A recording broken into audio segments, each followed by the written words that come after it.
For consumption on Passover, on Pesach. And there was, in the time of the Bardishever Rav, Rabbi Bardishever, late Rabbi Bardishever, so a God-fearing gentleman, before they went to bake their matzahs for Passover, Pesach, so he asked him, he said, Rabbi, he says, in the baking, we're going to bake today Passover matzahs, in baking Passover matzahs, what particular part of the baking process requires extra diligence and supervision to make sure that it shouldn't be leavened bread, it shouldn't be chametz. So he says, I'll tell you what, he says, in that bakery, I'll tell you what you should be extremely cautious and careful about. He says that one of the employees is an unfortunate widow with orphans that she has to support. And she's always very close to tears because of her tragedy. So be careful, whatever you're going to tell her, to try to correct any part of the baking process, do it with the utmost sensitivity.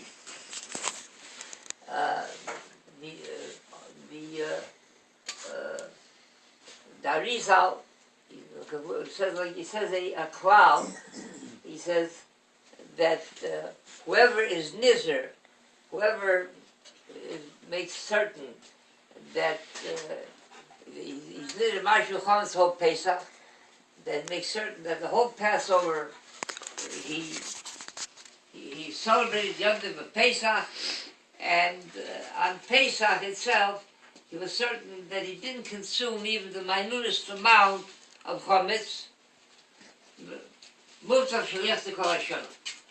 So he guaranteed a special course, a shield, that throughout the year he won't commit any sort of transgression. He won't commit an avera sin. So there's a very famous Havel's Kasha, very famous question they ask the students. The Talmud, the Gemara brings in several places the story of the donkey of Hamor Pinchas ben Yoyer. He had a donkey he used to travel with, and he one time stopped at an inn, and the innkeeper wanted to feed the donkey oats, barley, whatever you feed an animal, and the animal was hungry after a long trip, but he refused to eat it. So his master, Pinchas ben Yoyer, asked him, he said, where did you get these oats, this wheat from? So the investigator found out that there was something not kosher about the wheat. It wasn't tight. So it seems that being in the environment of a righteous individual, even it affects an animal as well. So the donkey wouldn't eat it. The Gemara brings a number of stories like this here, where animals from righteous individuals, one brings by Rabbi that he had he would rent animals out, rent them out, and he would have to pay 10 coins for the rental for the day. He would send out the animal. At the end of the day, he would put the 10 coins in the saddle, and the animal would come back home. If there were 9 coins, the animal wouldn't move. If there were 11 coins, the animal wouldn't move also. One time, they put in the 10 coins, and the animal didn't want to move, wouldn't return back to Rabbi Yossi. So they knew by reputation that this is a God-fearing animal. So they took out the coins, they sifted out the stones, and they counted in front of the animal. 1, 2, 3, 4, 5, 6, 7, 8, 9, 10. They put it back in, the animal wouldn't move. Again, they wouldn't move. Then they saw that there was when who rented it, there was a shoe left in the animal, in the saddle that didn't belong to the owner. It belonged to the renter. And until they took it out. So it had an effect in the environment of a righteous individual. Even the animals affect it all. So from this, the Talmud says that if even the animal, even if the animal of a righteous individual is, the Almighty makes certain that the animal should eat only kosher food or shouldn't in any way transgress. So tzaddikim, and righteous individuals, certainly, there's no question about it, the Almighty safeguards them that they shouldn't. The person asked a question. One brings that Rabbami, one of the sages of the Talmud, by accident, he didn't recite the benediction, the prayer of Havdalah. That's when you separate Shabbos to the weekday, and he drank. You're not supposed to. Once you bench, once you finish your last meal on Shabbos, and it's already nightfall, so you're not supposed to eat until after you recite Havdalah. So he drank something before he tasted something for Havdalah, and he suffered an illness. He suffered. He was punched.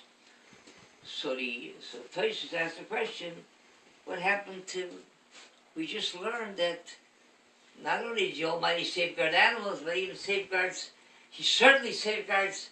If he safeguards animals, he certainly safeguards tzaddikim. How did he suffer? How did he make that mistake and drink before Havdalah? So Tosfos said there's a big difference. By the story of the animal of Pinchas ben Yair, there the product, the food itself was not kosher. So it's a disgrace, an embarrassment for the righteous individual to digest non-kosher food. But if the food itself is kosher, the only thing is at that time wasn't permitted to eat it yet. He had to wait until after Havdalah. That far-reaching, it doesn't safeguard it. So they put two and two together and they asked like this. The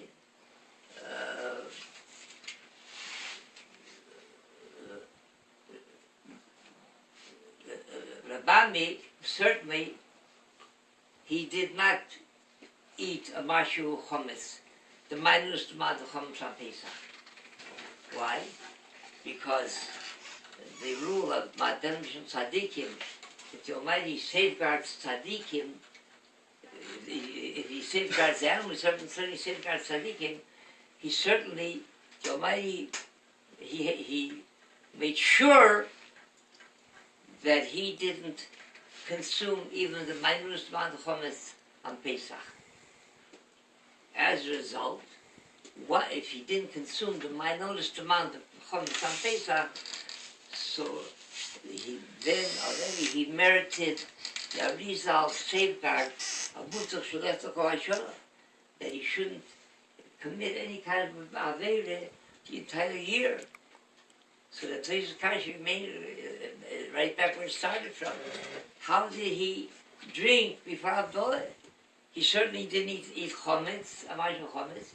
If he didn't eat mashal chometz, so he merited the cloud of Azizal of mutzach shlit. How did he drink before Havdalah? So I said, very possible. Both things, both are correct. He didn't drink.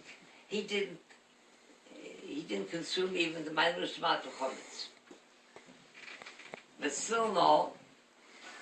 When does he earn this zchus, this merit of mutzach shlit that he shouldn't commit any kind of transgression entire year? When does he earn it? We must say that that the entire Pesach has to pass, and at the end of Pesach, once he went through that test, and the entire Pesach he didn't consume the minutest amount of chometz, So immediately after Pesach, he earned that muftach shel that safeguard. How long does it last? It only lasts till next year Pesach, for 11 months and 3 weeks. Otherwise, if it lasts for an entire year, so then once in his lifetime, he won't consume the manus malachom. Will be for his entire life, and 1 year going to the next. So it's only that. So he, Taki, in effect, did not eat even the manus malachom. When was this Abdullah? This Abdullah was on Shabbos Chalam by Pesach itself. So what he got now? Chalan Barakash Shoyim Rosa Kodesh Baruch Zaki says Yisrael. The vehicle Himmel of Torah Mitzvah Shinama has no chodesh Chachitkai Yad Torah Biyadi. כתב יזכרה שמיר הבא, עוד פרחים שימו לזה יעזור וכאלה פרם שיחי, וכל אחד הוא בין שום ועגול ועקור אמן. Mein Yehesh, Mei Rabban Baruch, Mei Meis Baruch.